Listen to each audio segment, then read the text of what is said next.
noldan boshlab qo'y boqishda men qilgan to'p 3 ta xato.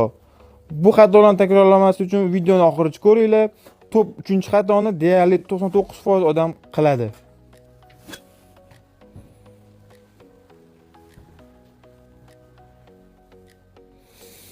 Men qilgan birinchi xato, bu qo'chqorlarning hammasini bitta qo'radan deb ajratmasdan boqdik. Shu oqibatida bitta qo'chqorimizni yo'qotdik. Shu sababli bularni alohida qo'radan 7 ta 6 ta qilib ajratib qo'yganmiz.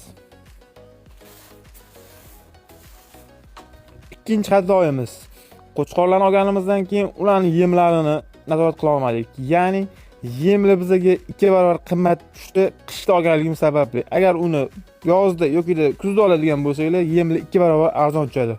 Shu sababli hozirda qo'chqorlarimiz kunlik yemi ancha qimmatga tushyapti bizga.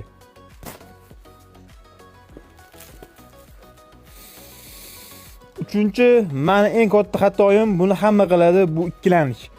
Buni boshlasammikin, qo'chqorlarni boqsammikin, boqa olmaymanmi, qo'y olaymi, tovuq olaymi, nima olay deb ikkilanib yurib, 5 oy sudralib yurdim. Shu sababli bu fermani dekabrda, ya'ni eng qimmat paytda ochishga majbur bo'ldik. Agar oldinroq harakatni boshlaganimda, yoz oylarida bularni narxi ham arzon bo'lardi, ham yemlari arzonga tushardi. Shu sababli do'stlar, sizlar ham bu xatoni qilmanglar. Ikkilanmanglar hech qachon. Qo'lingizda pul bormi, mablag' bormi, qo'chqormi, qo'ymi, bo'g'oz qo'ymi, hatto ikkita 3 ta tovuq olib qo'yinglar, Alloh o'zi baraka beradi.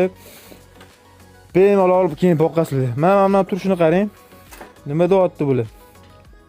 Ma'murimiz kasalliklar boshida ancha jonlanib, hop men bilan suzishyapti bu kelib. Ko'rinishi o'zgarishlar katta, mana bunaqa kuchga to'lganlari bor. Alloh hamma chorvasiga baraka bersin.